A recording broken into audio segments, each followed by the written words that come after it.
North Bridge is one of the most iconic sites of the American Revolutionary War. It's where the phrase, "the shot heard around the world," comes to life.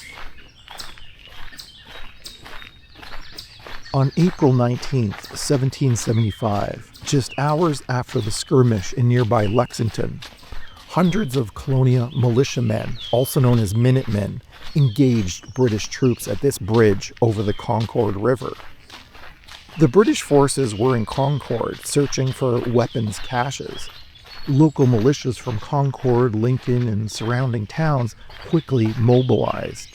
At North Bridge, the colonial militia were ordered to fire, the first time American soldiers were commanded to fire upon British troops.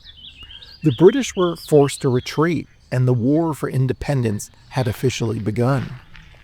This seemingly small clash marked the first real victory for the American patriots and was a turning point in colonial unity and resistance. Let's take a walk around North Bridge to see what there is to see. Thank you so much for joining me today, and if you enjoy videos like this, give this one a thumbs up and consider subscribing to our channel. Thank you and take care.